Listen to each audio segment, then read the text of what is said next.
an experienced developer, like if you told me, hey, Matt, we're working on a login screen, I would immediately think of this. I'm like, okay, well, how do we do forgot password? How do we do single sign on? How do we do two factor? Like all these kinds of things immediately come to mind. Mhm. Where for some engineers, they may be like, hey, just tell me what to do and I'll build it. The thing is, we have to get everybody out of that mode. I'm thinking about all these other details, not only from the product perspective, but also the deep technical requirements of like, okay, how are we going to deploy this thing to production? How are we going to test this thing? How are we going to validate that it works? You've got to encourage your developers to ask these questions and think this way. And ultimately, the more they do it, the better they will get at asking these types of questions. And to me, it's a telltale sign from someone who's more of a junior developer to more of a senior developer. Yeah, yeah, exactly. So it's like painting a room without asking what color. Sure, yeah, like you'll get it done, but is it the right room or the right color? Yeah, as you mentioned, validating assumptions. So ask clarifying question. So unless you want to paint your room green, then neon green, probably that's a bigger problem.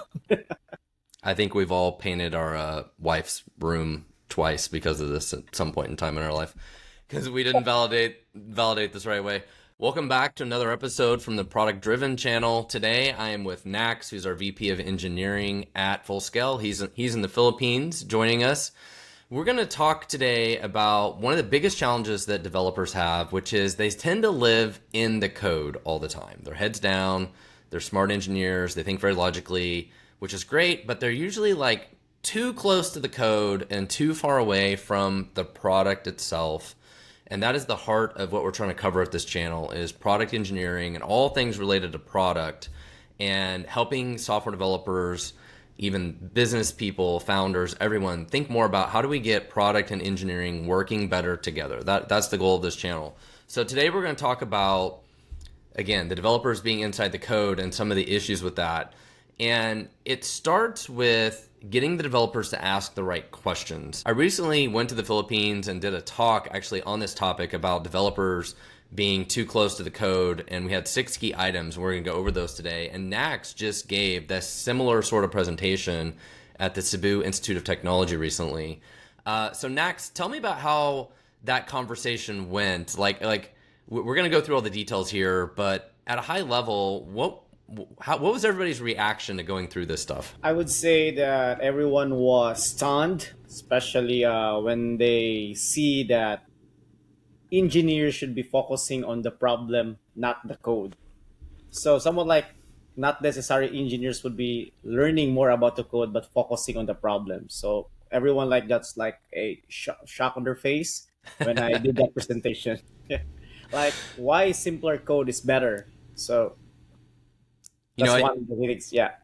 so it's kind of funny to me because my whole career I've been so focused on product that it's very natural to me. But for a lot of engineers, it's not. Why do you think for a lot of engineers it's not as natural? Do you feel like most engineers are kind of heads down and they get their Jira tickets like, hey, go build this thing, go create this thing, here's the requirements, just go do the work. And they don't get the experience to do a lot of the other stuff that we're talking about. We're gonna get into more of the details of today. So probably it's what how they were programmed of the how software engineer is being defined. Like you should be more on focus on the technical excellence rather than looking at on the user centric side. So that's my thought about it. Why engineers thought about it. And part of the challenge there is they're so far away from the users, the customer, and the product. They're kind of kept too far in isolation from each other. And so that's some of the stuff we're going to talk about today. So to start out, I think one of the most important things is asking the right questions. Like the developers have got to ask more questions about why are we doing this? Who's going to use it? Like the developers need to validate assumptions, but they almost need to be more involved in the requirements themselves and understanding like why are we building this thing this way. Tell me more about that part of it, Nax, and the importance of developers asking the right questions. Yeah. So it's not just about what we are building, but why we're building it. So, for example, if you are tasked with creating a login screen, don't just ask for the design. You can ask what kind of users who will be logging in. Do they need a two-factor authentication? So the more you understand upfront, the fewer surprises down the road as you go on the development. Yeah, that's a So, great simple yeah. example where an experienced developer, like if you told me, hey, Matt, we're working on a login screen, I would immediately think of this. I'm like, okay, well, how do we do forgot password? How do we do single sign on? How do we do two factor? Like all these kinds of things immediately come to mind. Mhm. Where for some engineers, they may be like, hey, just tell me what to do and I'll build it. The thing is, we have to get everybody out of that mode. They have to get out of this mode of like, just tell me what the requirements are. Developers have to get more and more of the mode of, okay, thinking from a product perspective, I've used 1,000 different websites before. I know how a login screen should work. Have we thought about all of these things? And that is the mode, the product thinking we need more and more of. Um, and there's one thing that we talk a lot about, and we talk about this internally with our full scale employees, is asking the questions is really important. Like when you get requirements, you've got to ask questions to validate assumptions, clarify what we're doing, what to do, what not to do, how does this impact the rest of the system. And one of the most important things for developers as they get more and more experience is they get better at asking these questions. And when you think about requirements, like requirements a lot of times will be very simple, and then developers have to almost turn those into technical requirements. And they have to think through all these details of all the technical requirements, which could be things like performance and scalability and security and logging and error handling and how are we going to deploy this thing, how are we going to test these things. There's so much that goes into building software. And from the engineering perspective, we need to think them to step back and think at a higher level of like, I'm not just writing the code, I'm thinking about all these other details, not only from the product perspective, but also the deep technical requirements of like, okay, how are we going to deploy this thing to production? How are we going to test this thing? How are we going to validate that it works? And all of that comes with experience, but you've got to encourage your developers to ask these questions and think this way. And ultimately, the more they do it, the better they will get at asking these types of questions. And to me, it's a telltale sign from someone who's more of a junior developer to more of a senior developer. Um, Next, do you have any more insights on this one? Yeah, yeah, exactly. So it's like painting a room without asking what color. Sure, yeah, like you'll get it done, but is it the right room or the right color? Yeah, as you mentioned, validating assumptions. So ask clarifying question. So unless you want to paint your room green, then neon green, probably that's a bigger problem. I think we've all painted our wife's room twice because of this at some point in time in our life because we didn't validate this right way. All right, so going on to the next item, item number 2 today. One of the most important things that developers need to do is ultimately talk to the users, talk to the customers, or get more feedback and input from them. And I recently on the Product Driven channel did a whole video with Chris Atkinson about teaching developers the big picture, and we kind of went really deep into this subject. So we'll link that video here today too. But the key thing we talked about there is in a very small company, it's easy for the developers to be more involved in talking to the users and customers. In a larger company, that gets harder and harder to do. And again, Chris and I talked through some strategies of this, but the quick insights of that is you can record customer meetings, like sales meetings, customer support meetings, having the developers watch people use the product. For most developers would be mortifying. You'd be like, oh my God, they click here, they do this. Like, I can't believe this is how they use the product. And having them more involved in support tickets and understanding the pain and seeing that pain that is coming in from the support side of like, hey, we have these bugs, we have all these customer complaints. Again, having developers have more empathy to the users and the customers is really critical for them to getting away from the code and understanding how their code impacts the customers and the users. I think that might be the key thing here is it's the empathy. You've got to teach them empathy and caring more and more about that. Where we have some developers who are like, I don't care, tell them to read the manual. Like, not everybody's that way, I get it, but there are some developers that are definitely that way. They're like in the code and they just don't care.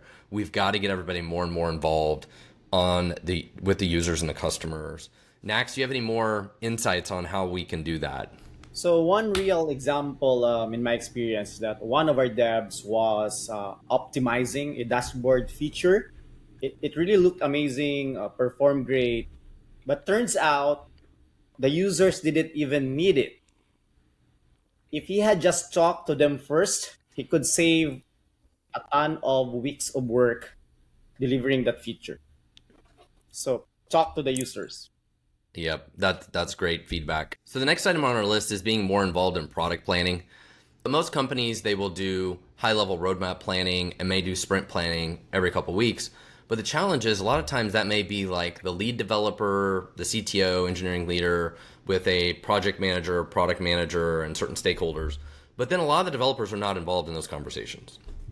And I think that's one of the things I would suggest people change is how do you get the developers more involved in those things, even if they are just sort of listening and maybe they don't contribute as much to the conversation, but just so they understand. They understand like, oh, the CTO did ask about this thing or the stakeholder did ask about this thing and there was some conversation about how to build that dashboard, how not to build that dashboard, how important it was, how it's going to be used. This kind of dialogue and conversation is also very helpful for the developers, again, so they just have more understanding about why are we building this thing and who is going to use it, where if all they get is just the requirements, they will have missed out on some of that additional dialogue. So I think there's extra value there. Nax, what suggestions do you have about getting developers more involved in product planning? One of our teams before was really having some challenges with requirements, like it was just delivered to them by the business analyst without them involved in product planning. So, for example, they were asked of a key features that they weren't there, that it should scale for like 1 million users by 6 to 12 months. If they were involved in that product planning, so the team should have able to architect it differently from start or the beginning, or our teams would exactly plan how to scale it early on, which save us from major rework probably after a couple of months. So getting them involved, or you guys getting involved in product planning, would really give you some bigger picture on how to design, or especially on scalability. This highlights a problem that is probably more of a reality in remote teams. Because in remote teams, you don't overhear those kinds of conversations going on in the office either. Where if we were all in an office and everybody's wandering around, having coffee together, having lunch together, whatever, you would overhear some of these things. Like you would overhear more of this chatter of like, oh, we're doing this big project and we're doing it for the holiday season and we expect to have millions of users and whatever. Where today, if you're working remotely, you also don't get as much of that backstory and conversation going on. So again, we have to be more deliberate in trying to get this information, and having developers, even if they're sitting in like a fly on the wall in these conversations, is really good. Just like they would have been, a fly on the wall running around the office hearing some of this conversation. All right, so next item on our list, number 4, is about taking ownership. And ultimately, when you tell somebody like what to do all the time and they just take orders, it's totally different than if you're like, hey, you own this thing. You figure out, back to our example earlier of like making a login screen. Like if I went to you, Nax, and said, hey, you're in charge of making the login screen. You figure out what all the best practices are. We care a lot about security. You figure out what is the safest, most secure way to do this. You go figure it out. You tell us how we should do this. Like that is what we need more of. We need developers who take more ownership instead of just being told what to do. What insights do you have on this one, Nax? So ownership is really big. So somewhat like, we don't just stop like it works on my machine phase. So if I'm the developer and I'm an engineer, I would test it in production, monitor the logs, and fix bugs before anyone else would notice it. That's, I would say, ownership. That's another key to ownership, is not just I checked in my code, I'm done, Mhm. right? It's Right. seeing this thing all the way through to production. I think that's a really good insight into this, that developers maybe not all, maybe they don't all have that sense of ownership of seeing their baby get pushed all the way to production and go live. That's a really great insight. So next on our list, number 5, again, is focusing on the product and not just the code. When you tell a developer like, hey, we need to build this thing, a lot of developers may immediately, they're thinking about class files and variables and objects and frameworks and all this kind of stuff, which is fine. That's part of the job. That's how we write the code and do the thing. But we need them to focus more on the product first of, okay, you said we needed to build a dashboard. Well, what do we need to put on the dashboard? how would the user use the dashboard? Do we need a filter? Do we need this thing? Do we need this kind of chart? Like we need them to be focused much more on how is the user going to use this thing? And then the code is like the secondary thing that you think of. What kind of tips do you have for this one, Max? So I would say product usability comes first. So there was a time wherein one of the teams created some really, really elegant code, just beautiful stuff, but it added a 5-6 second product load time. Yeesh. Yeah, so we scaled it back for performance. So I think that was our product before, a scanner, that the number of times it would scan a barcode. So in the end, I mentioned the product's usability comes first. So I would say no matter how clever your code, if the product doesn't work right, focus on what adds value, not impressing other teammates that this is how I Yeah. created my code. So as you mentioned, Matt, that classes, this is how variables should look like. So users would care, or our customers would not really care about fancy algorithm. They just want the app to load fast and make it usable. So I think that's great. And number 6 on our list goes right along with that is simpler code is better.